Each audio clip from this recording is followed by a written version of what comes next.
right, welcome back on this Monday morning edition of the Below Average Joe's MMA podcast. I am one half of your hosting duo, Noah B. The man to my right, that's Dominic Salee. It's time for another edition of the Weekend Recap. Dominic, we're on the come down. We are having major fight hangover vibes on this end here in Yeah, Indiana. How are yeah. things over in Ohio? It's the same way over here, my friend. It was a long night of fights, 12 fights. 9 of them went the distance. But there was plenty of takeaways that we're going to discuss, big performances, and I'm excited to break it down. We're getting into another fun week. We've got UFC, Bellator's back with a huge card that no one knows about because they're not promoting it, but we know that there's some pretty damn big fights to We're talk going about. to promote it. Yeah, later this week. But first and foremost, it's UFC 273. I'm excited to recap it. How are you doing, my friend? Feel great. UFC 273 was a massive card in more ways than one. And, there's a lot of takeaways here, so a lot of interesting discussions we're going to have here. It's all going to be UFC 273, though, for today. Obviously, come Thursday, we'll be on to Muhammad versus Luke A2 for the UFC and Bellator 277, I think which so, is yeah. headlined by the rematch between Pitbull and McKee, as Yeah. well as Vadim Nemkov and Corey Anderson in the finals of the light heavyweight Grand Prix. So Yeah. a lot of good MMA to come. But Dominic, before we just jump right in, I want to give you a chance to tell everyone where they can find us on social media. You can find me on Twitter, on Instagram, at DSlee14. More importantly, go follow, go engage, go interact with us, with the show on Twitter, on Instagram, at BAJ_MMA podcast. You can find me on Twitter or Instagram at ntbaker_. If you go to my bio on either of those, there's a link. It'll take you to a link tree, which gives you a bevy of options to take you to. Yeah, social media, Twitter, Instagram for Below Average Joe's is on there. YouTube channel and much more, including today's sponsor, Anchor. Shout out. To them. Well, let's get right into it, Dominic. Without further ado, the main event, which weirdly enough felt like the third biggest fight on the Yeah. card. Alexander Volkanovski does defend once again TKO's standing the Korean Zombie, who has that name for a reason, in round number 4, 45 seconds in. So, Dominic, I'll give you a chance to talk about how great of a performance this was for Volkanovski. But obviously, the more important stuff is kind of like, where do you go from here? What are the big takeaways from the fight? So, let's start with, how much did this fight boost Volkanovski's legacy in terms of where he stands among the greats of today and perhaps the all-time greats? Oh, this was big. This was big because he'd been, having great performances. Obviously, the champion. This was his third title defense, but he's been going the distance a lot. Not a ton of big finishes, big flashy finishes. So he's just flown under the radar so much. A lot of people still have the Max Holloway stuff left in their mouth as well. Those two fights, especially the second one that a lot felt Holloway won. But he slowly crept out of that shadow and kind of created his own aura around him, and people are starting to recognize the greatness. And now him going out here and finishing Korean Zombie, something a lot of people haven't been able to do, that was big. It was a big-time performance. It was a clinical performance from Volkanovski from start to finish. He looked so fast, so crisp. His fight IQ was on full display, as it always is. And it was honestly near perfect from everything that he did.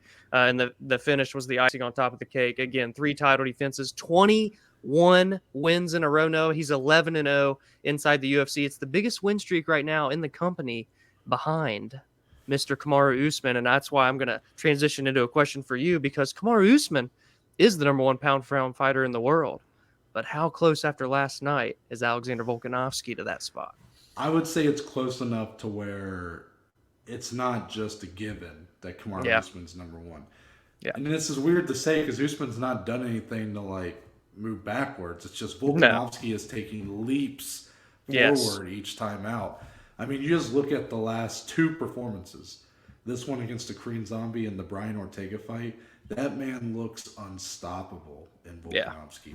So I would firmly put him at number 2 right now. I won't quite take that leap and put him at number 1, but no doubt, Dominic. I mean, to me, the more interesting part here is what does this win do for him in terms of being like an all-time Yeah, featherweight.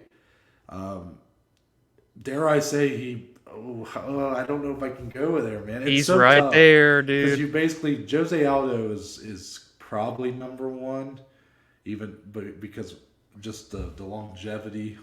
Of the rain, yeah, Yeah, but Max Holloway and Volk have been kind of right there, number 2 and number 3. And I think with this win, you might have to put Volkanovski above Max Holloway, yeah, if not for the fact that he has 2 wins over Max. Um, the question is, how close is he to Jose Aldo? It's so hard for me because I came into the sport at a time where Aldo was not at his best. He was coming off his loss to Conor McGregor, and then he would follow that up. He would win at UFC 200, which was one of the first events I watched live, with the win over Frankie Edgar. yeah, But then he followed it up with the back-to-back stoppage losses to Max Holloway. So the Jose Aldo I've seen has been great, and especially now at bantamweight had a resurgence. But overall, he's not been this destroyer, this guy that's just yeah, a level above the rest. But there was a time where he was. I mean, you look at that win streak. You know, when he came to the UFC with wins over guys like Mark Hominick, Ricardo Lamas, the Korean Zombie, yep. twice against Chad Mendez. Um, I think he had most of 7 those, total title defenses. yeah, and I mean, even if you go before that, WEC, which I know is Mhm. not technically UFC, but it's owned by the UFC, and the UFC didn't even have those divisions at the time, so it's like it still matters.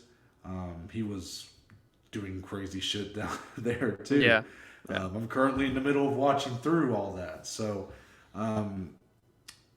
what point being, I think Volkanovski might be the best featherweight of all time. Is it yeah, necessarily this fight that secured it? This fight was dominant, but it was sort of expected to be. We thought this fight was a little closer than the odds told you, but it's so crazy how everybody felt that way. Everybody said, "Whoa, look at the disrespect to the zombie." yeah, You probably could have made it minus 1,000. I mean, yeah. It looked like that. this was one-way traffic. The Korean Zombie, to his credit, durable as all Yeah, hell, but yeah. man, he was just eating too many clean shots. The speed was too much in the favor of Volkanovski. But Dominic, I'm gonna give you a question now. So we're just gonna keep passing the ball back and That's fine. forth here. A little lateral here. So as far as what's next, for Alexander Volkanovski, we have an obvious option, right? It's that trilogy Yeah, fight with yeah. Max Holloway. Is that the fight that you believe, based off everything we've heard, the Josh Emmett, Max Holloway rumors, is that the fight that you believe we see next, or is there perhaps a dark horse contender out there that might jump the line? I think that's got to be next. There are guys that are there, but they haven't quite put together the string of wins, to get there. There's, like a guy like Calvin Kattar, one more win, he's there. Yair, one more win, he could probably get there because he's never fought for the belt. But right now, Max has won 2 in a row, both Both phenomenal those guys you performances. mentioned, Max put a Yeah, clinic on too. exactly. So I still think there's even though the record is 2-0 in Volk's favor, there's unfinished business between him and Max Holloway.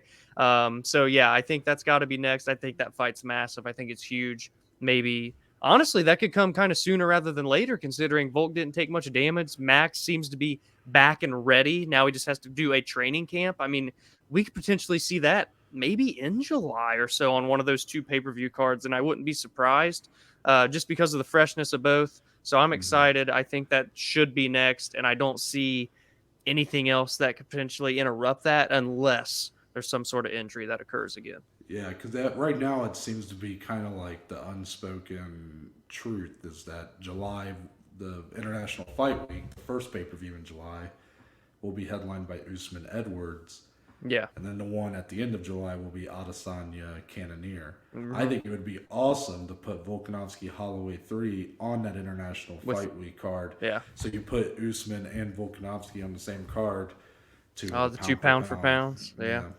But I mean, technically, Adesanya is number 2 pound for pound, so who knows if they'll. Well, and him and Volk train together, you could do storylines on both Actually, cards. that's true. Actually, that'd probably make more sense for them to put those two together, just because they tend to be like a team. Is Volkanovski is he in City Kickboxing, or is he just? I think they've just had trainings there before, Yeah, but he 'cause represents more Australia than New Zealand. Yeah, that's what I thought. Okay, but I guess before we move on here, because I sort of agree with you. I mean, it's hard for me to not think that fight's gonna happen next, even though I've been wrong like each step of the way.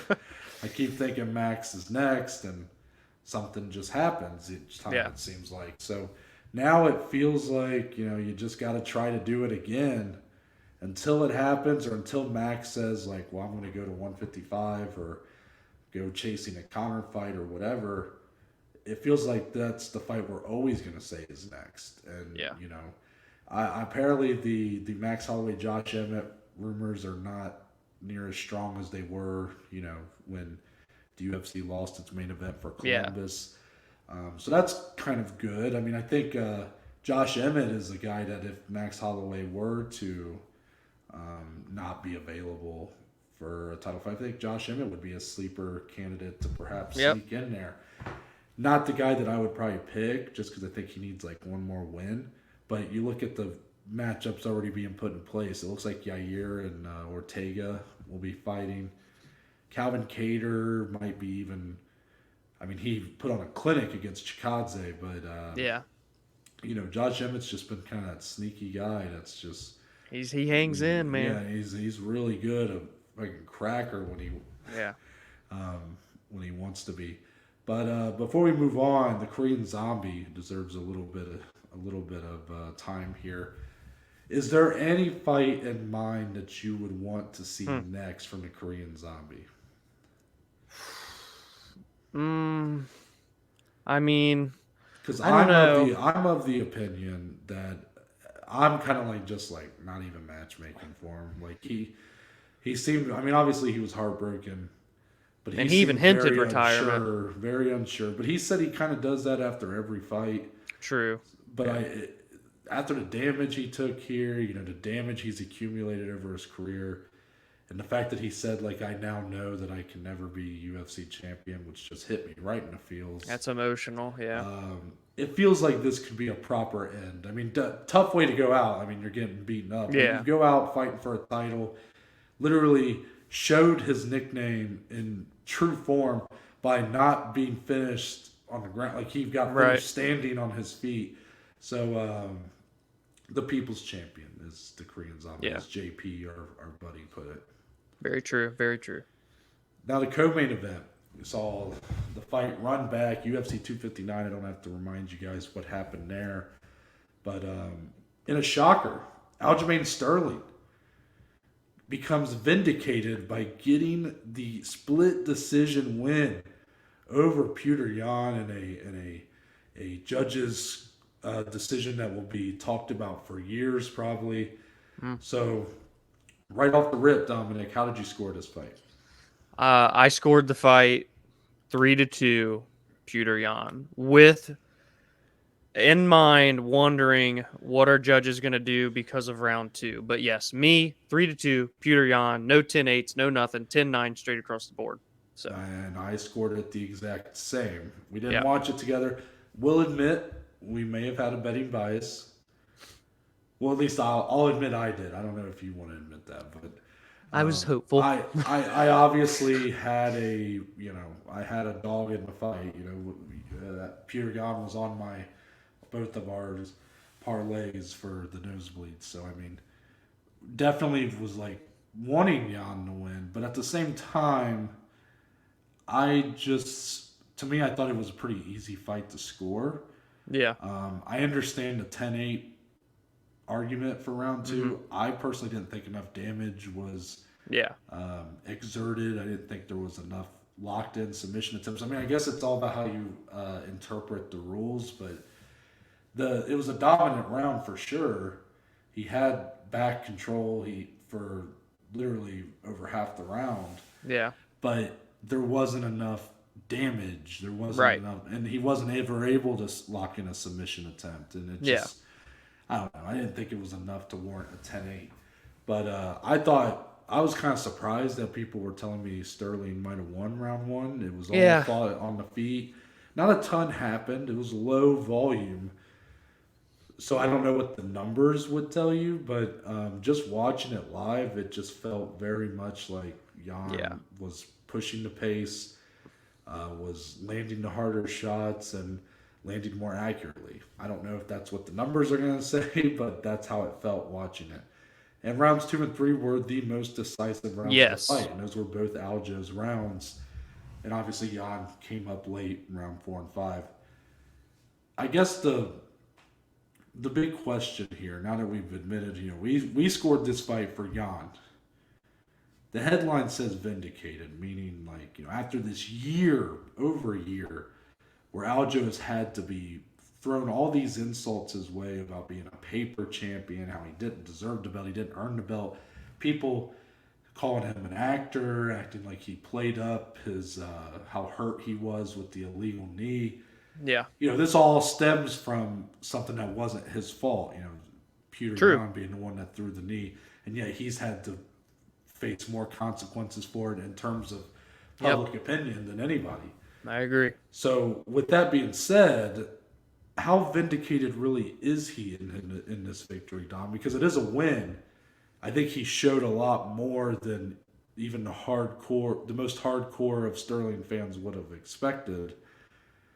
But it still leaves a lot up in the air, doesn't it? Yeah, a lot of questions. Yeah, there's still questions for sure about him, being the champion and being that it was controversial. That doesn't help the case, and not like the biggest fan favorite. There's just a lot going against Aljo, is what it seems like. So vindicated, yes, but ever so slightly, depending on how you kind of break it down there. Mm-hmm. And it's just, at least as of right now, I'm just excited to kind of move this kind of rivalry chapter to the side. It's not gone. I don't think it's gone, because Petr Yan, I think, is always going to be right there in title contention. So I think we could very easily see them fight again for a third time.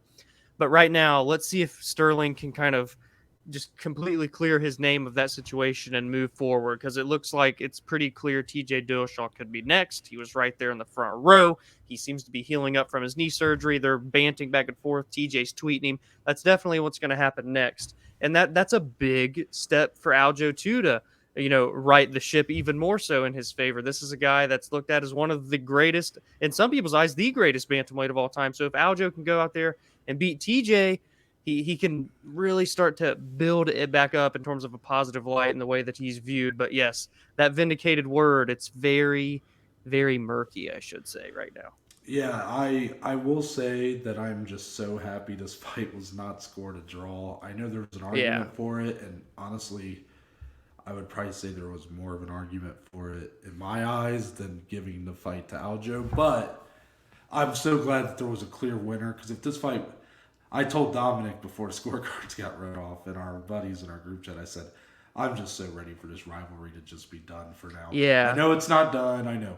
And if both these guys win their next fights, who knows? Maybe that's the matchup that comes next. But this division is so stacked with talent. So much. I would just hate for these two to just be kind of clogging up this title picture with undecisive fights, like fights that don't really tell us who the best in the world is. I think Aljamain Sterling is pretty vindicated here, and I mean, it's kind of a funny, it's just throwing this word in here, but I think regardless of how we scored the fight, how you scored the fight at home, how the judges scored the fight, Aljamain Sterling showed us a lot on this night. He showed how good he really is. He showed, Dominic, why so many people thought he might beat Petr Yan at UFC 259. I mean, this was a much better performance from the first one. I mean, so much so that maybe it was the damaged neck that needed surgery that kind of held him back. That's true. I mean, you look at the takedowns, yes, he kind of spammed them quite a bit, especially at the end, it was kind of getting a little telegraphed, but in rounds 2 and 3, and when he was at his best, I mean, his takedowns were ferocious, and just he was so adamant about getting a fight there. And I was shocked that, like, the first fight, Yan just kind of played with them when he was trying to get the fight to the ground. Here, Yan was, you could tell that Yan was terrified of Aljo taking him down again. Because every time Aljo even so much as fainted like he was going to level change, Yan was leaning in. Yes. And they were kind of colliding at times. Like, Yan was looking to sprawl like every second of the rest of that fight. So I think Aljamain Sterling is vindicated in the sense that he just proved that he is an elite bantamweight. And I mean, we all knew that, but he deserves the respect that, like, no, this Petr Yan guy, as good as he is, I still what did I say before? I think he might be the most talented fighter in the whole world. Yeah. And yet Aljamain Sterling just beat him technically. Yes. Yes. And even if you went by my scorecard, he held up with him over the course of 5 rounds. Means Aljamain Sterling's one of the best in the world too. Right. And I think people just forgot. People forgot that how good Sterling was. I mean, wait, this is 7 wins in a row. Corey Sandhagen fight. I mean, come on. Unreal. That guy's a killer. And I guess that's a credit to Yan that he was able to have Aljo on his back for almost the entirety of 2 whole rounds. Yeah. Aljo didn't lock in a submission one time. Yeah. I mean, you look at how swiftly he did it with Corey, and this fight wasn't the most exciting to watch. It was a weird one. You know, it was kind of a weird fight. Like, momentum shifts, but it felt like whoever was leading the dance was doing so in a pretty decisive way outside. It was high-level stuff. It was high level. It just, like, you know, it wasn't the most exciting fight to watch. It for nothing else, it was exciting because you just were I was so surprised at how well Aljamain was doing. But you're right. TJ Dillashaw is the next fight. I'm so excited to see that fight. The fight I was most clamoring for this year to see was Petr Yan versus TJ Dillashaw. And I still think down the road that's going to be just an amazing fight to watch. But now, I mean, I'm still just so interested in what this matchup could show us. I mean, and it's a perfect matchup for Aljamain Sterling, if I'm being honest for you. Not in X's and O's. I mean, I think TJ does offer a lot. He is very much like a complete package at this weight class. But considering he's not been loved by the fans ever since that first fight with Yan, I mean, TJ Dillashaw is one of the most hated fighters in the whole roster. Even though he's awesome, a great fighter. It's just, you know, the drug stuff, and, you know, I just don't think he's ever really been all that beloved. This Aljamain Sterling will be he's going to be the good guy. The good guy now. So, I mean, if he were to beat TJ Dillashaw, that ought to get him a lot of goodwill with the fans. So I think it's a perfect follow-up, you know, going from this kind of messy rivalry with Yan that, you know, Aljo was just being ripped apart, it seemed like, in public opinion. Now you get to be kind of the good guy. So I think that is a big plus for Aljo. I have a matchup in mind for Petr Yan. I just want to say it. I'm a little annoyed. Right before we started recording, I was listening to the Ringer MMA show, which is like Ariel Helwani, Pete Carroll, Chuck Mendenhall. And Ariel mentioned this fight, and I was like, damn it. Like, I wanted to be like the one to say it. First. And maybe other people have said it online, so I don't want to, you know, maybe this is just a common one. Petr Yan versus Merab Dvalishvili is the next fight, in my opinion. I mean, teammate of Sterling, by the way. Stylistically, and also the fact that it kind of continues that rivalry, because Merab was in Aljo's corner here. Yep. And Merab is a ferocious grappler. Yes. And it'd be very interesting to see how Yan is able to weather that. And for Merab, things got a little dicey when he was on the feet with Marlon Moraes. So Yan, I mean, you know what he can do if the fight stays on the feet for a long time. Yeah, I think that's a very clear fight to make to continue that story. It's like a Dominic Cruz versus Team Alpha Male again kind of deal, you know. That's what I was going to say, yeah. So something about bantamweights and these storylines, but yeah, I think that's X's and O's wise, that's phenomenal. That's a 5-round main event and on a fight night, in my opinion, all day. And for Merab, that's his chance because he's on a huge win streak too, and that's a guy that gets overlooked a lot. I think if he can go in there and can beat Petr Yan, then he's right there for a title, but is he going to fight Sterling? And then there's even more questions. I don't know. It's all weird, but that's the fight that needs to happen next. Yeah. Anything else before we move on? On to the next. The fight of the night, and perhaps the early favorite to end up being the fight of the year, saw Khamzat Chimaev go to a unanimous decision victory over Gilbert Burns. I mean, Dominic, we don't have to say what everybody else is going to say, right? This fight was fantastic. It was back and forth. Khamzat having to go to his first third round in his career, coming off of a round that he lost pretty decisively. He got beat up in round 2. Yeah. This fight, there was no losers here. Gilbert Burns loses on the scorecards, but both guys are elevated here. Yes. However, considering, Dominic, what we walked into this fight believing about Khamzat Chimaev, what we had seen from him leading up, seeing him just swallow people whole, essentially. What were the striking numbers? 254-2 or whatever it was. I mean, just outrageous stuff. And it's seeming like a lot of people thought, including kind of us, that Khamzat was going to do some similarly decisive things to Gilbert Burns. Is there any hesitancy when you walk away from this fight? As good as it was, as great as both guys looked, is there a pause when you walk away from this fight and go, is Khamzat really as good as we thought? Or are you even more on the Khamzat train now walking away?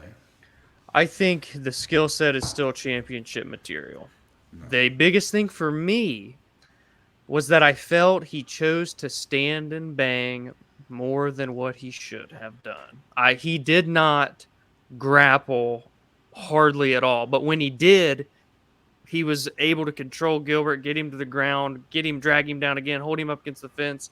So I don't know. I know going into this fight, he said he wanted to be in kind of one of these bloody fight of the nights, and he loved it in the post-fight interview. He's like, I can taste my blood. I got hit really hard. I love this shit. That's what he said. So I love that. I love seeing – we had to see him get tested eventually, right? And so I'm glad it happened here.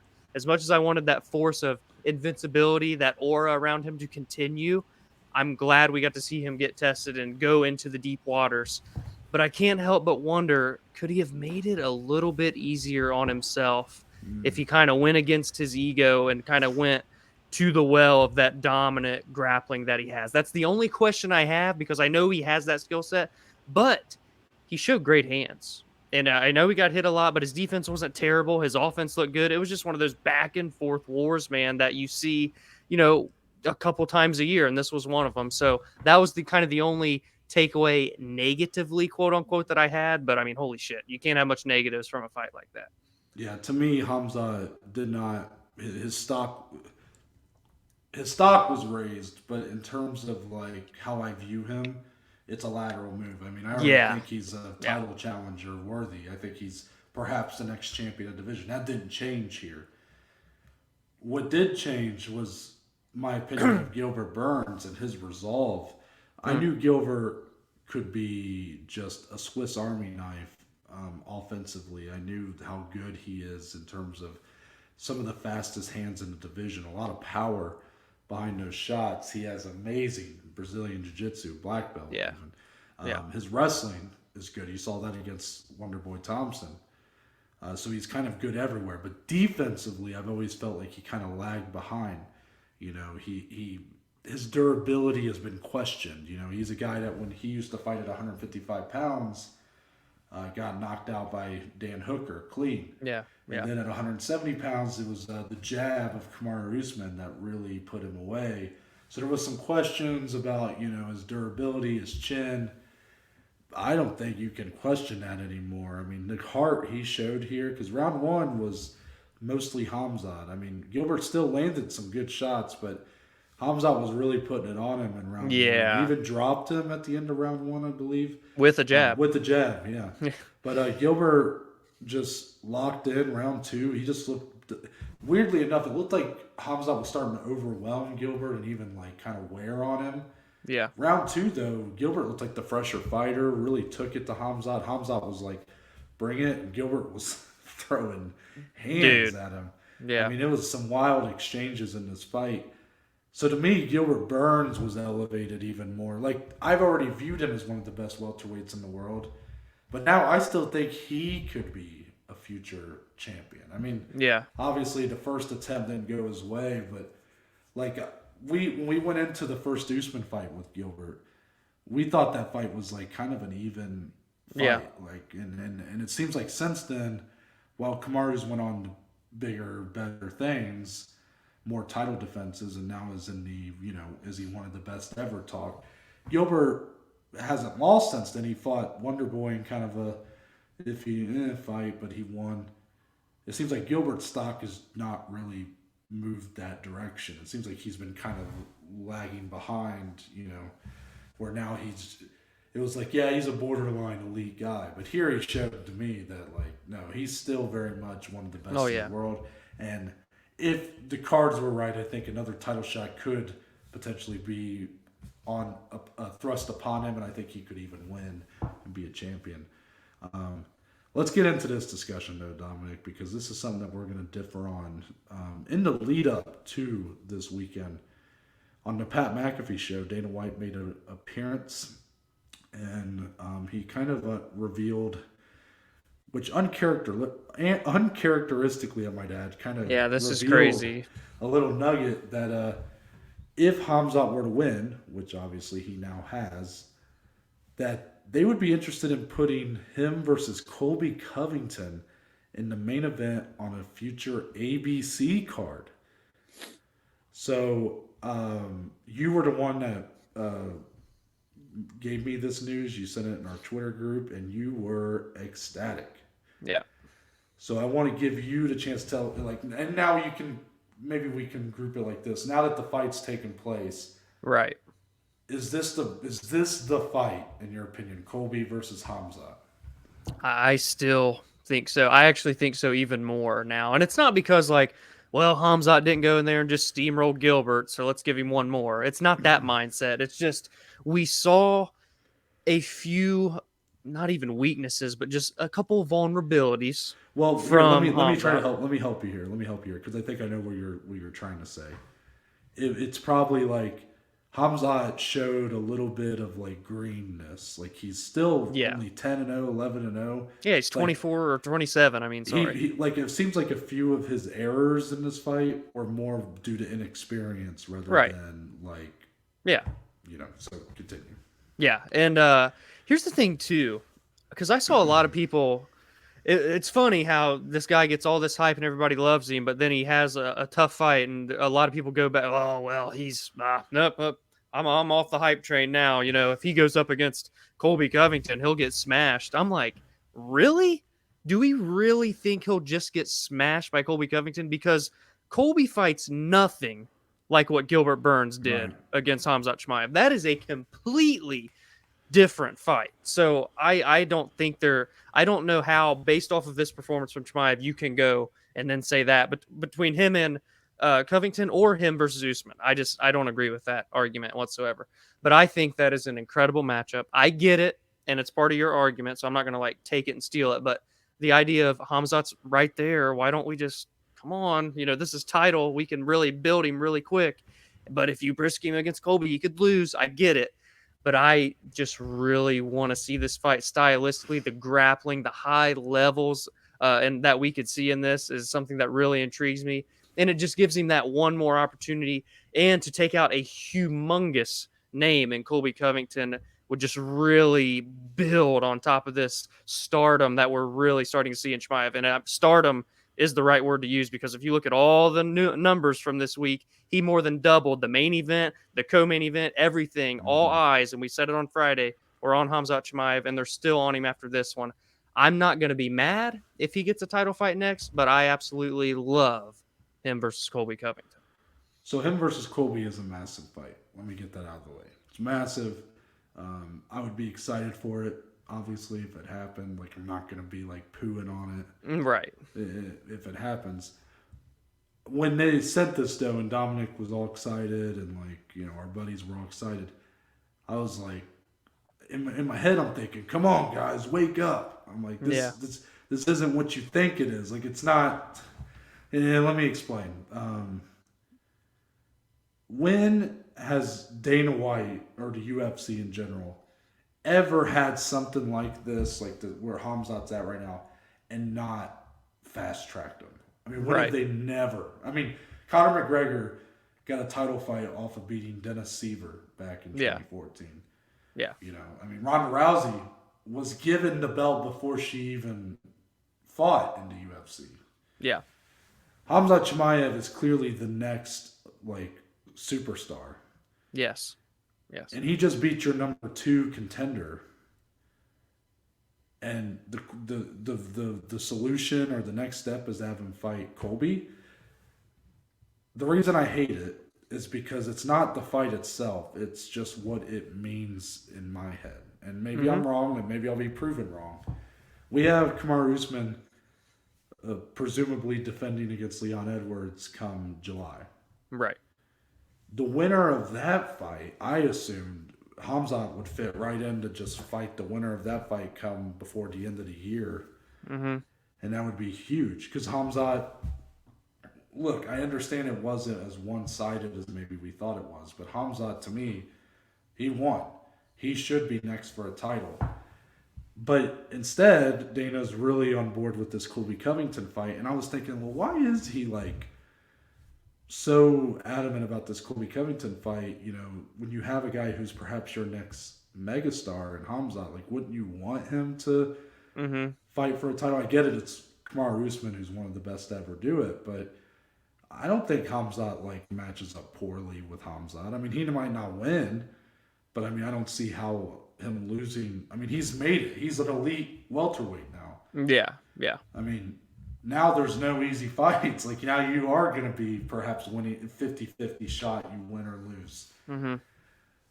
But I can't help but think back to Conor McGregor's comments about fighting Kamaru Usman. And as much as I want to believe that Dana White and Conor... The boys. Oh. Yeah, the boys, yes, Dana and the boys would be smart enough to know that that's just not a good fight for Conor. I am kind of concerned that this Colby Covington Khamzat fight is in order to open up for perhaps that Colby Khamzat fight happens in the fall sometime, and once it gets booked, I mean, then Dana can have the excuse, well, I mean, all the contenders are booked. All the top guys are booked. So, you know, if Kamaru beats Leon, I'm just saying, maybe it's a long shot. Maybe I got the tinfoil hat on. But I really believe that, like, Conor's serious about this Kamaru Usman fight. I believe he's dead serious on it. And if he's dead serious on it, why would Dana and the boys reject him of a title fight in a weight class where he's ultimately been most successful at? Yeah.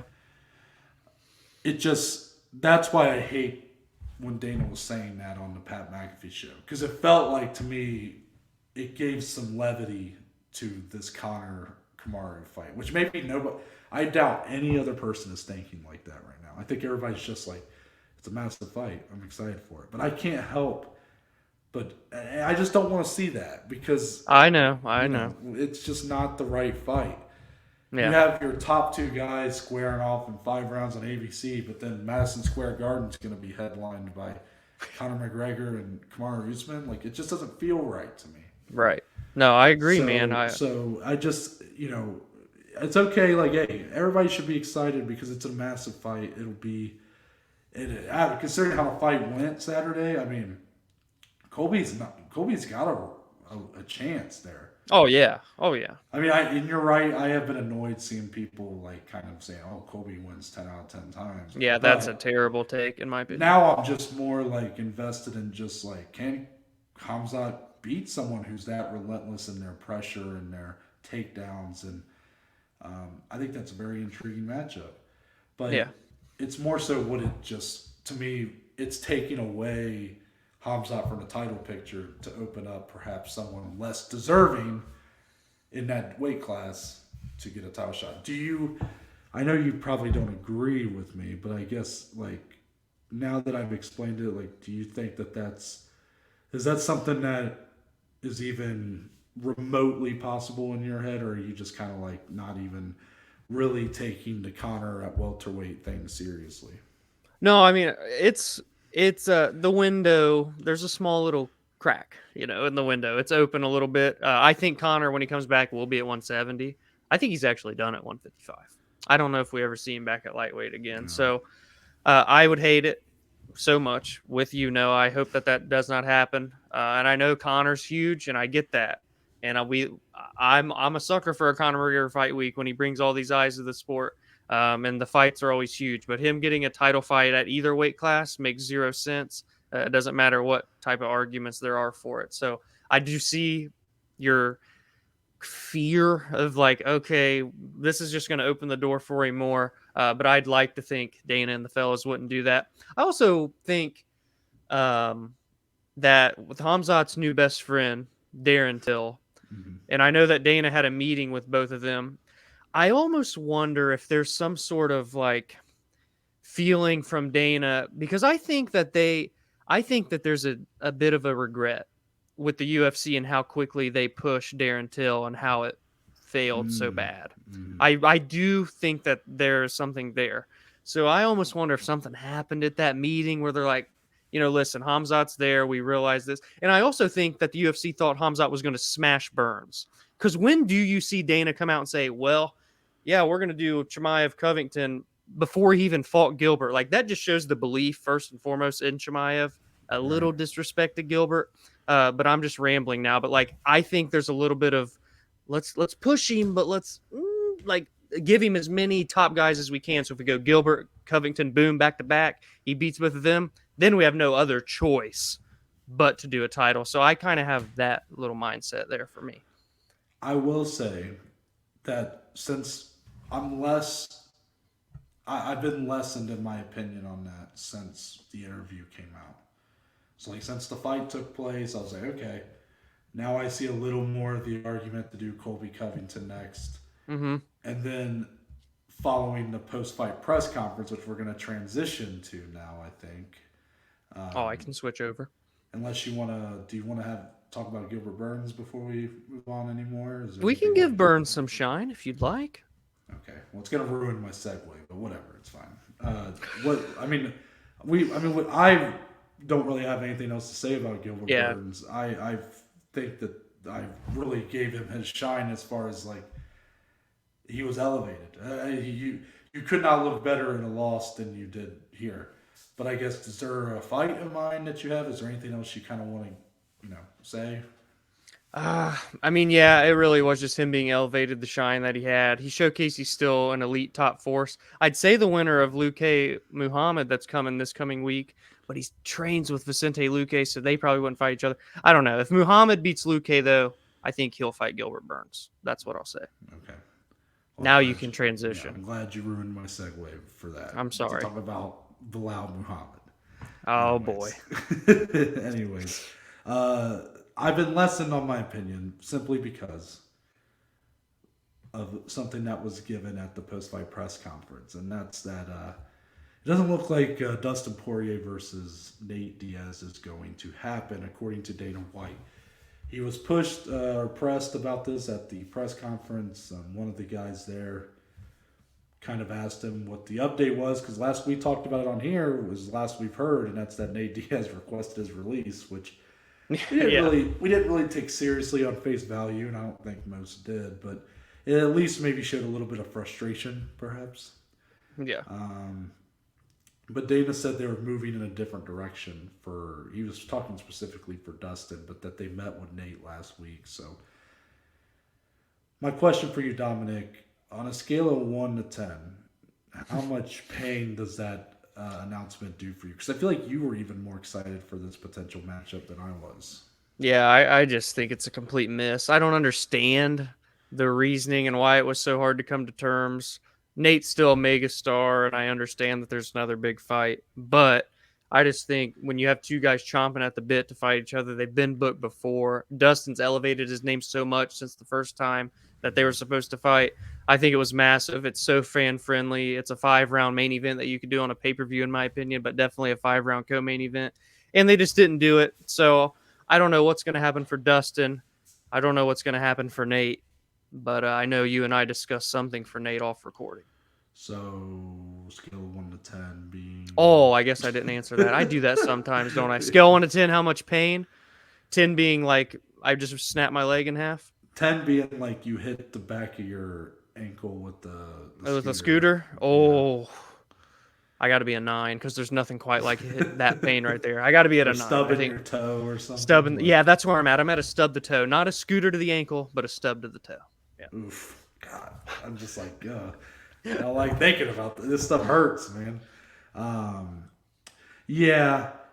This sucks. I mean, this really sucks. Like, yeah. And if anything, like, this is kind of bullshit. Like, kind of. I mean, don't get me wrong. We're spoiled. I get it. We get all these big fights. You know, boxing deals with this all the time. They go 8+ years. You know, I remember Floyd Mayweather, Manny Pacquiao was talked about for a damn decade before it happened. Yeah. But if you're gonna pride yourself, if you're Dana and the boys, I'm gonna keep coining that term there. Yes. If you're Dana and the boys and you keep priding yourself on giving the fans the fights they want to see, then damn it, you better keep doing it. And yeah, here this just feels like politics is getting in the way. Yeah. What else is getting in the way here? I mean, obviously, it's probably something to do with pay. I don't see what else.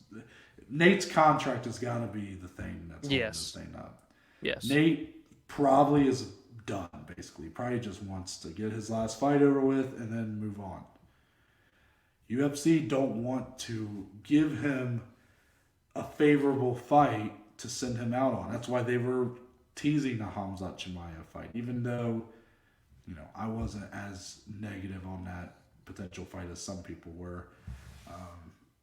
You know, if Nate's not going to resign, they're going to look to put him up with someone who will make that person look very good. You know? Yeah. And that's an unfortunate part of the business, but it's kind of like, when you think about it, it kind of makes sense, right? Yeah.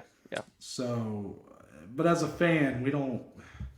Yes, like me and you are both in business, right? We both study business. We're businessmen. We're a businessman. You know what I mean? Right. But you know, so we kind of get it a little bit when these things happen, probably more than the average fan does. But it still don't like it. Like, I don't like when these kind of things get in the way of a good thing. These two wanted to fight, and the UFC just didn't make it happen. And that's the way I'm looking at it right now. So it's disappointing. However, maybe even if the Nate is like adamant about his last fight, you know, maybe, and I'm not saying that that's the case, but Nate has kind of said that on Twitter that like he just wants to get his last fight over with.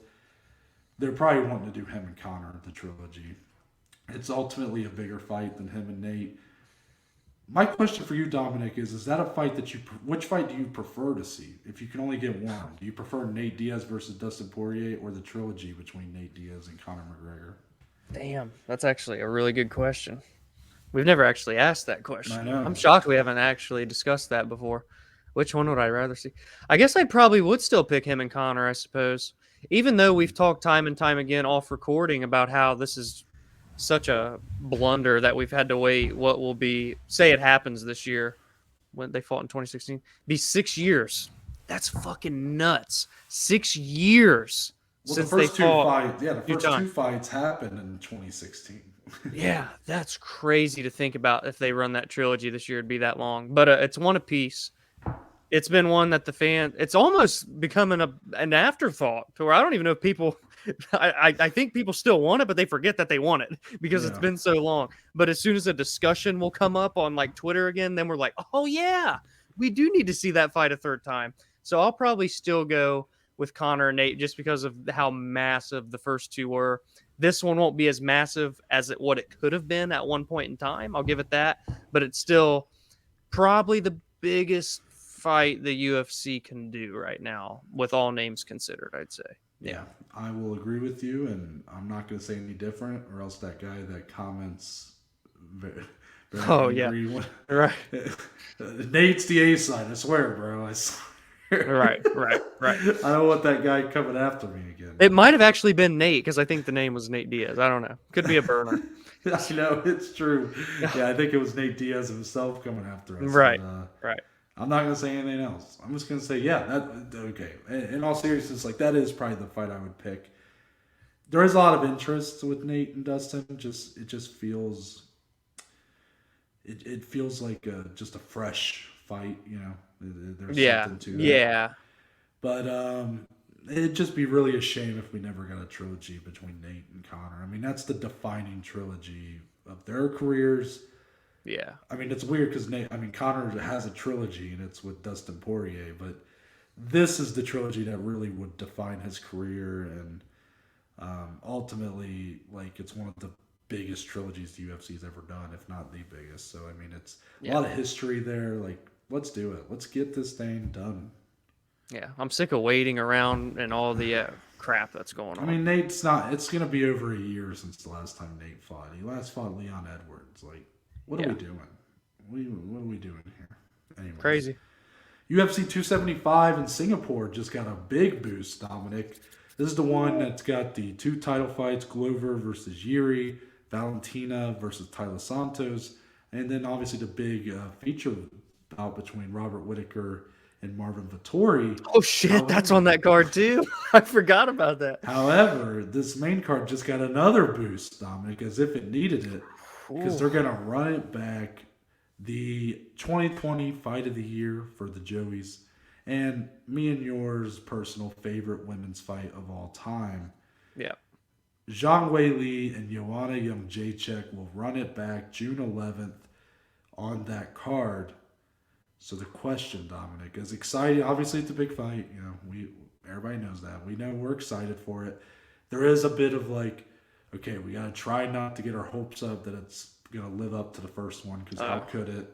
Yeah. But if this fight is 3 rounds and not 5, or is that a big missed opportunity, or is it perhaps like the right call?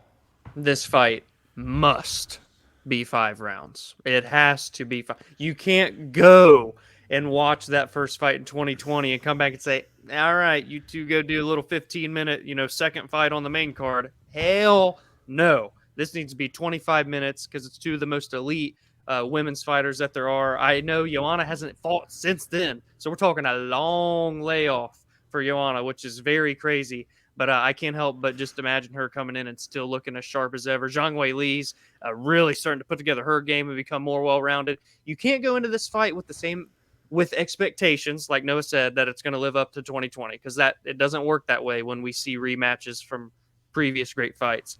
But I said it off, and I'm going to say it on recording. There's no way that this fight doesn't at least, or how did I word it? It will not be boring. This fight can't be boring with the 2 high-level mixed martial artists that we see here. That I will say, but just Someone clip that. Someone clip it. That. I might do it and just save it in my camera roll. Because this is exactly what you told your dad's friends about Derek Lewis and Ngannou when they fought the first time, wasn't it? You're not wrong. No, but I tend to feel that way. Like, it feels like a fight that, even if it's not the first one, right? These are 2 of the highest level mixed martial artists that women's MMA has to offer, and they're never in boring fights. I mean, they've been in some dominant wins, and maybe that's a little boring, I guess. Like, if you look at Joanna, especially, she's dominated so many women over the years. But these 2, there was a reason that fight worked the first time. Who's to say that Joanna, with that layoff, may not come back even stronger? Just not having the damage. She's been training pretty hard, from what I understand. She still trains quite often.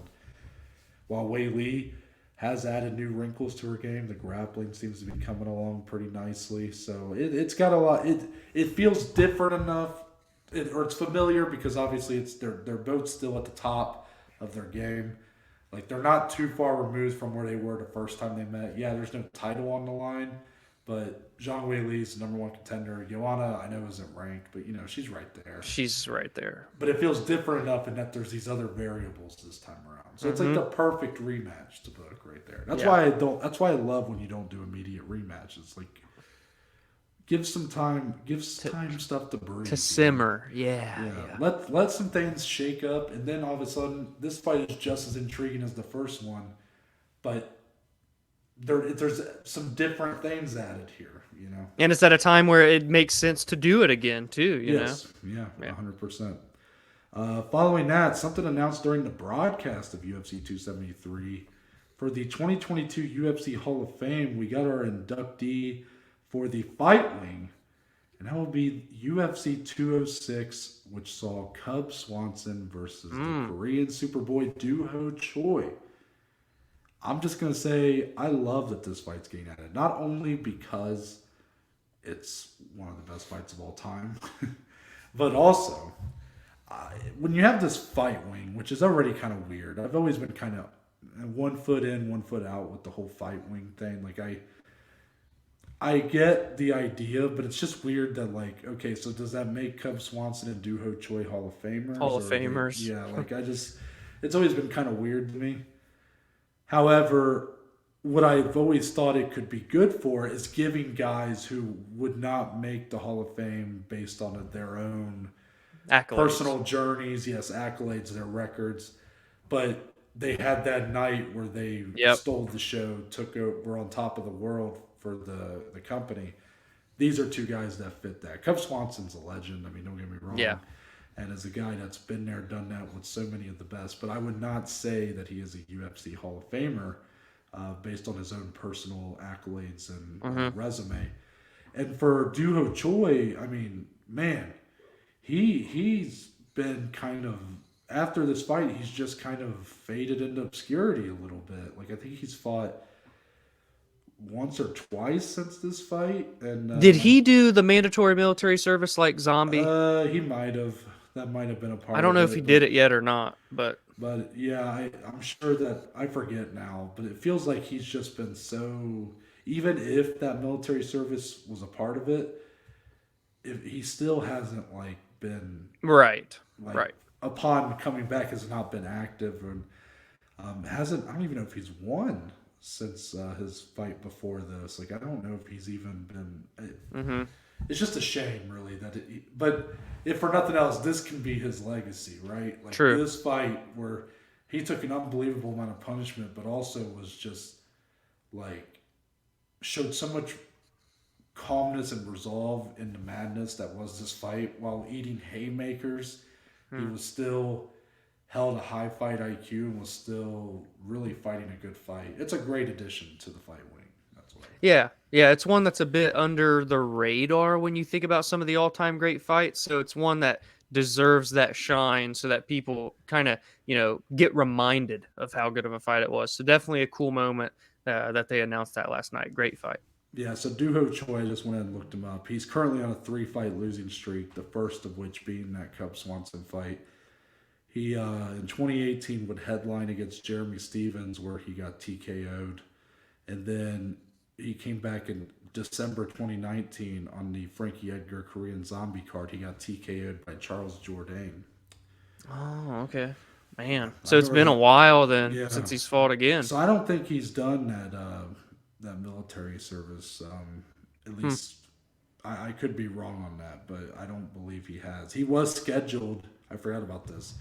He was scheduled to fight last July, but had to pull out due to injury. So there's a chance we probably see him back at some point this year. I hope so. Like, I always loved the Korean. He's a fun fighter to watch, man. 31 years old now, still in kind of that prime years of, age-wise. So there's always hope that he could come back and have a run. But for nothing else, if he weren't to ever fight again, that's a legacy to leave behind, Yeah, I agree. Now let's get into the rest of UFC 273. We'll start with Mackenzie Dern being a split decision over Tisha Torres. Your opinions on the scorecards for this one? I scored it 2-1 for Dern. Now I can't even remember the specific. Did I score it 2-1? I might have scored. I don't remember. I can't remember the specific round.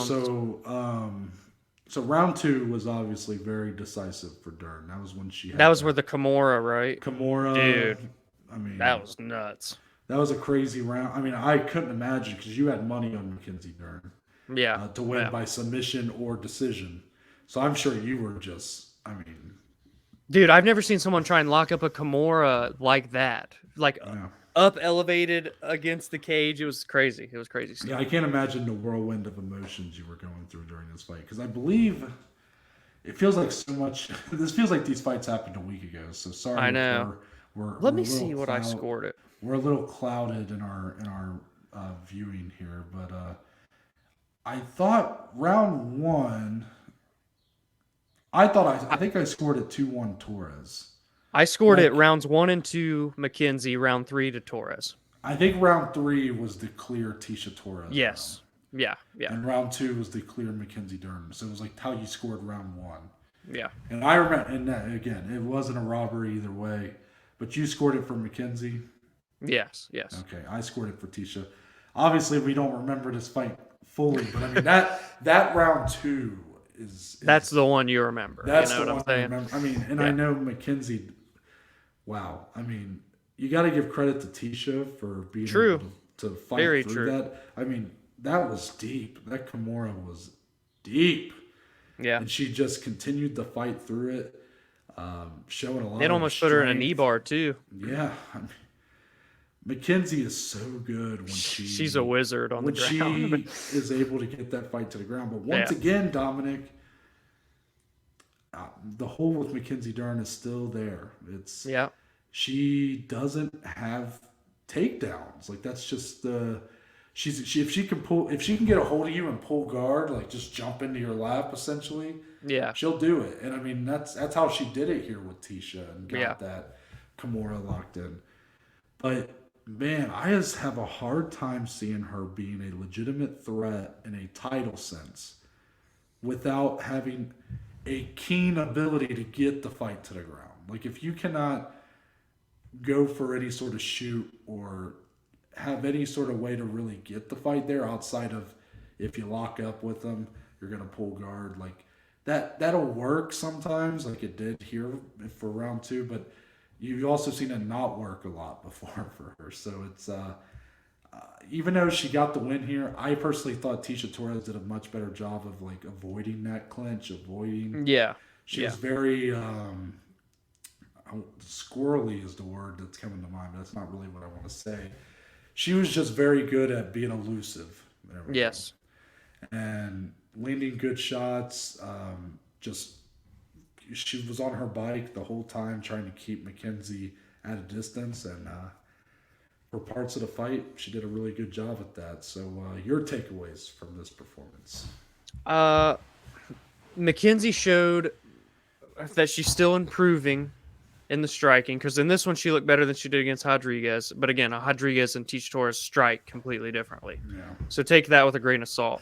But you're still right. She still never really set up the takedowns to get that top control. She was a little bit better at kind of closing the distance where she could get a hold of Tisha. See round 2, for example. But no, time shots or whatnot to get it down to the grappling. So that's something that still needs to work on. Honestly, probably more so that than even with her striking, if I'm being honest, is to just get those takedowns, that takedown offense. And if she can just put that together even a slight bit more, then she can be more of a problem when it does get, because she's still right there at number 5.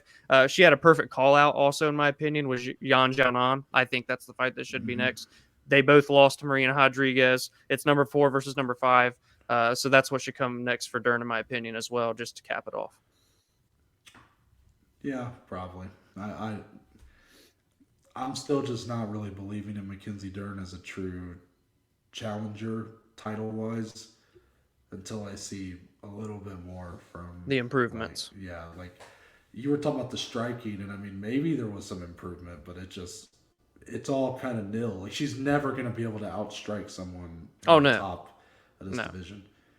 So if her way to win is to be grappling and to be on the ground, but she has a hard time even getting it there, that's just To me, that is just a massive flaw until that's resolved.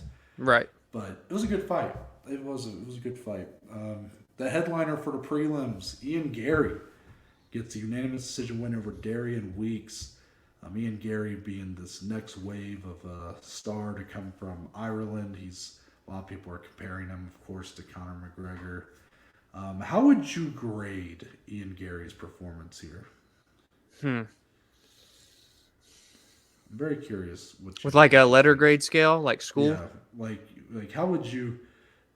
It's a win, but like what would you really grade it? You know. Let's do like a Ooh, I know you. borderline C plus B minus. I have C plus. C plus. He's clean, man. Clean striking. Very good offensively with his technique and his crispness. I don't know. He wasn't as aggressive, and he faced adversity in the first fight with Jordan Williams. We kind of talked about that, so maybe he was a little weary. Darian Weeks has knocked out 4 of his opponents that he's beaten, so there's probably a little bit of hesitancy toward that. But he had the longer reach, the longer arms, the height was there. I mean, he kind of just checked all the boxes. I just felt that if he pressed a little more, he could have, gotten a finish or just made it more decisive than what it was. It left room to be desired, I guess, is kind of the way I see it. I'll give him a B minus. I'll push and do the B minus. Yeah. That was the grade I had in my head before I asked you. So we're kind of on the same page here. It was kind of nice to see Gary go to a decision. I had heard some people saying Darian Weeks was like a low level opponent, and by all means he's like, he's not like some top level guy or anything. But considering how little experience he has professionally, I mean, he's 5-2 now after this loss. Yeah.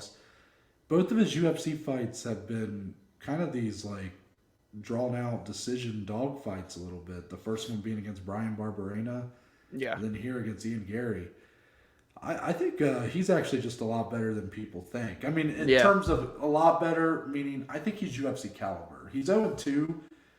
So who knows if he'll even stick around, but that's a tough first 2 fights in the company. Brian Barberena, then Ian Gary. I mean, it's not normally how most people come into the company. So but you're kind of right. Like there was a lack of aggressiveness was the word you kind of used. It just seemed like there was a lack of real emphasis on putting a stamp on this fight. Exclamation point on this fight. I'm not saying I needed to see a finish. In some ways, I'm kind of glad we didn't. I'm kind of glad we got to see him work through the whole 15 minutes. I believe it was the first decision of his career. Am I wrong on that? He was 8-0. He had 6. He has been to decision twice before that. That's it. So he's been there before. His cardio held up pretty good. I mean, there's no real negative takeaways. I just think some of his positives weren't as emphasized as maybe we were hoping they would be. Right. I think the big takeaway is that Ian Gary just needs a lot of time to really keep improving. Yeah, there's no need to like fast track him from what we've seen. Coming off that first fight, I know the first round knockout, and we were ones that acknowledged like Jordan Williams was winning that round up until the finish. I would say that like this fight just showed, okay, Ian Gary's a stud, like he's a prospect for a reason, but let's do baseball terms. Like to me, he's like a borderline AA prospect right now. Like he's not necessarily like he's probably a year or 2 away from being like a major leaguer in terms of like top being 15 a top guy. Yeah, I think he's a year or 2 away, probably a couple years away from that. But I like that. I like that he can get these kind of matchups, and that's the way they should do it. Just keep doing this. It's the same thing with like Patty Pimblett, right? I was just about to ask you about comparing the two. Well, what would your question have been? Like, I guess it's like they both had 2 fights, right, in the UFC so far. They're both that Cage Warriors breed, coming from the UK. And this is a hard question, but you have a great relationship with Patty, so I'm gonna just ask you. And it's not to like put you on blast. It's a realistic question here. Based off of from what we've seen so far from both, which hasn't been a ton, You leaning more toward one than another, or are you kind of just like, I'm in no hurry. Let me just keep seeing more of them. Because obviously different weight classes. So I think Ian Gary has the higher ceiling of the two right now. Mm-hmm. That's just how I'm feeling right now. If you had to, like, again, if I'm having to pick one, yeah, I think both have, obviously, if you go by star potential, I mean, it's still Patty. Yeah, Ian Gary is definitely up there, but I think Paddy Pimblett's already at like a star level. Yeah. But based off their first two fights, I would say that probably Paddy has been the better fighter as of now. Mm-hmm. I know I've had my gripes with Paddy's two fights, and I think he's just been given a little too much credit, I guess, for getting first round finishes. When if you really look at the fights, I mean, he's kind of. The second fight, maybe I was just nitpicking, but the first fight against Luigi Vendramini, he got cracked. I mean, big time. Yeah. And, yeah. But obviously, to come back in a way, like, there's a lot of positives that I'm kind of overlooking, but it's just he's being given so much positive shine and just that outpouring of love and respect that, like, I'm not someone that's like on this Paddy Pimblett train, you know, so I feel like I kind of have to offset that by speaking to the negatives because nobody else is really doing it. You know what I mean? I like that. So I think both guys have bright futures, but as of now, if you told me that one of these two guys will one day fight for a title, I would say it's Ian Gary. I like that. I think I would agree with you right now as well. What division is he in? Why am I? He's 170. He's big, man. 6'3". Oof. That plays a factor too.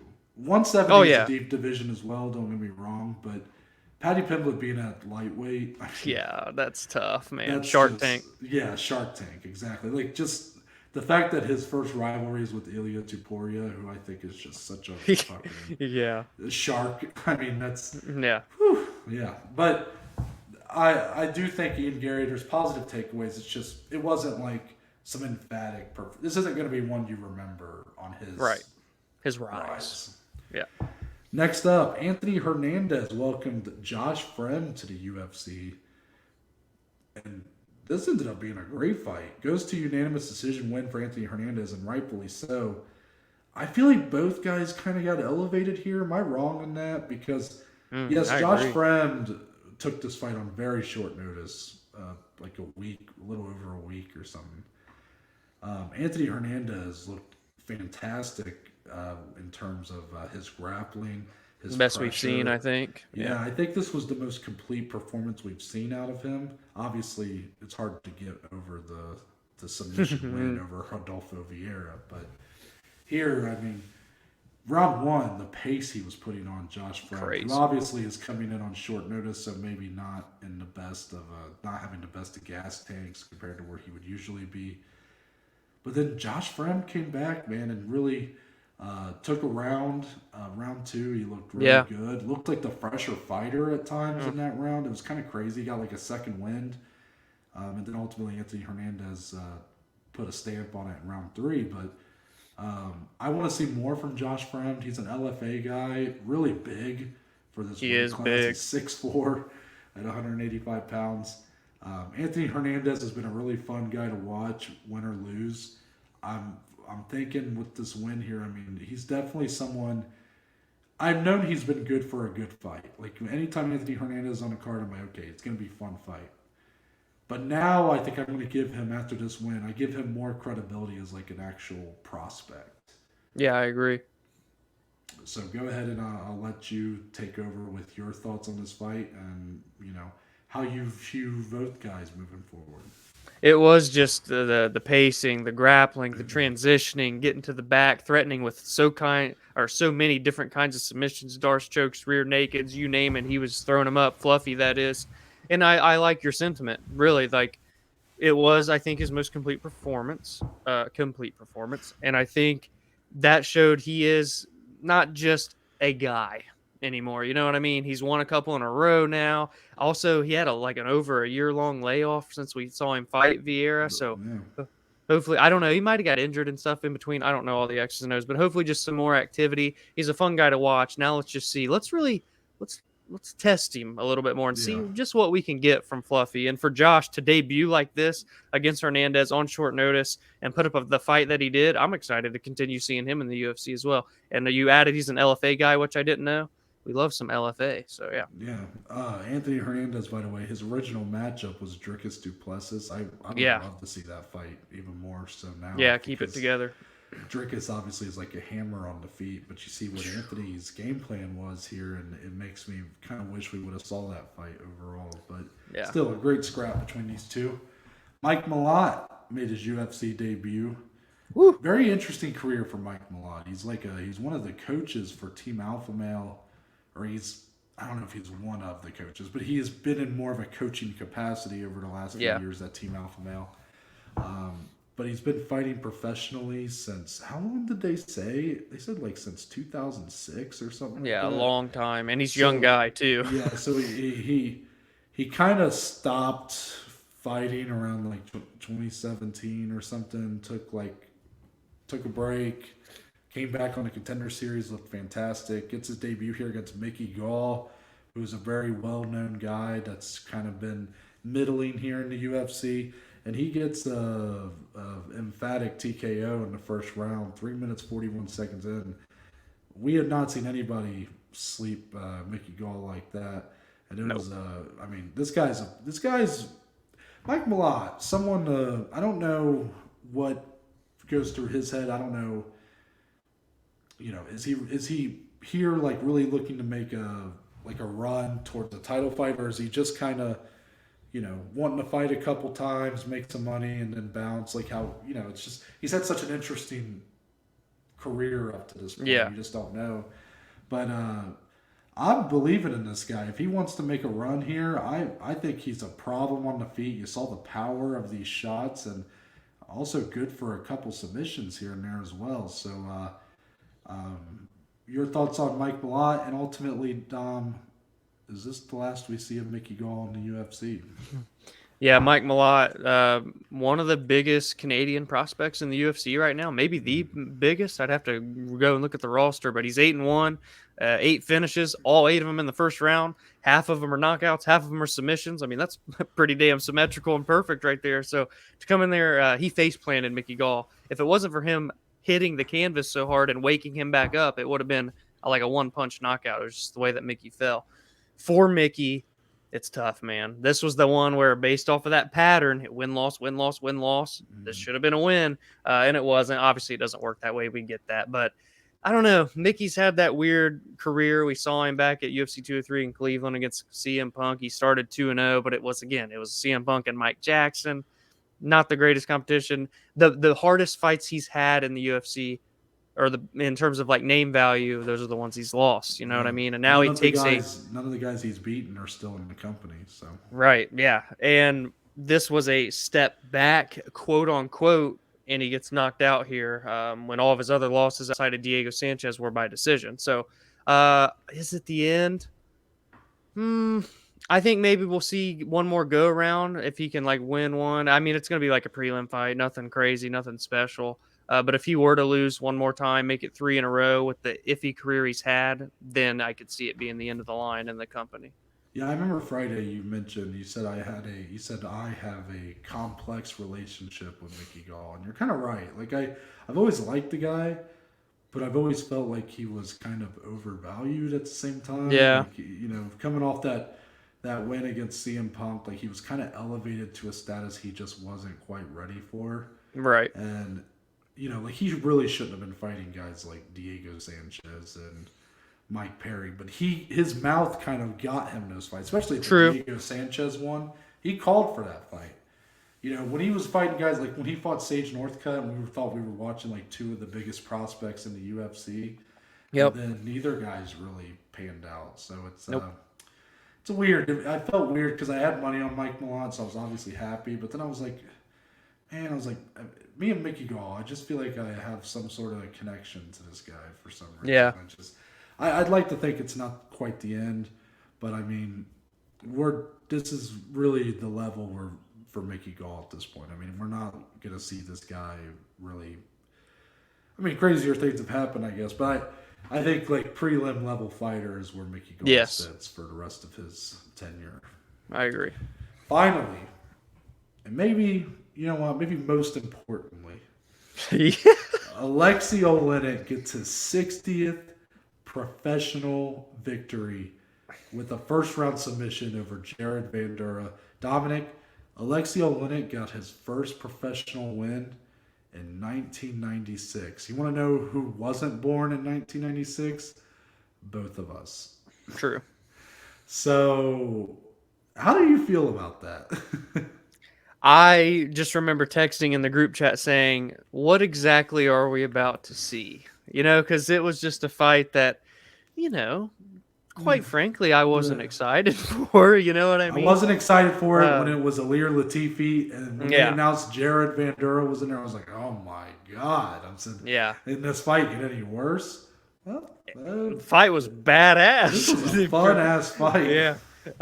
Fun on the lots of grappling and flip flopping transitions. Vandura's landing on top, but he's getting choked from the bottom, and then Alexi gets on top and fucking folds his neck like he's in a WWE move and submits him. Jared Vandura puked in a bucket from the submission. And then my favorite moment, by the way, this was, you said 60 wins for Alexi, 47 of them are by submission. Fucking insane. Is there a fighter on earth that has more submission wins in MMA history than Alexei Oleinik? Someone find out for me. But then afterwards, they show the video in the back, and Alexi's showing Vandura how to do the choke and all this cool stuff. It's a guy that's been there for years before a lot of these guys we're seeing were even born, Noah, including you and I that are talking about it. And now he can just pass on his knowledge. This is a guy that was on a 3-fight losing streak, all via finish. We're like, he's probably going to get cut here if he loses again. And he gets a submission victory. Obviously, he's not going to go fight for a title or nothing, but I can't help but just feel so good for the boa constrictor. Yeah, it was a good moment. And dude, best line of the night. Joe Rogan asked him, "How long can you keep doing this?" Oh, He said, yeah. not very long, like 5-10 years. Yeah, and he's 44. I love that. Was great stuff. But yeah, man, Jared Vandura. Hopefully, he learned something from Alexi to take when he goes fighting for like Cage Fury or something. But yeah, I think that's probably the last we see of Jared Vandura for a while. I feel like I've just seen him just so much. I mean, I remember he fought fight a Arlovski. lot. Like I'll give him credit. The guy definitely doesn't turn down a challenge, and Yeah. He was game here. There was so much going on in that first round. It was a lot of fun, but I think Jared Vandura is probably it for him. But Yeah. hopefully he learned something. Learned how to do that scarfold choke, and he can go beat the shit out of some guys with it on the regionals. But for Alexi, 60 wins. What a moment. Crazy. That's going to wrap it up for this somewhat long weekend recap edition. Give us your thoughts on all the fights we talked about here. Was there any big winners for the weekend? Anybody have any big parlays hit? Let us know, because our parlays sure weren't hitting. But yeah, can you guys just give us picks and we'll talk about them on the nosebleeds? Yeah. We will be back on Thursday with our weekend preview. Will be UFC Luque versus Muhammad 2 and Bellator 277 headlined, of course, by two of the biggest fights Bellator could ever do. So big, in fact, that you didn't even notice the card was coming up. So good stuff there. And then Friday, of course, the nosebleeds will be back. That'll be an interesting edition. A lot of unknowns on this card, so we're gonna have to dig deep. Do some homework. But that's it. We're out, and we'll see you guys on Thursday.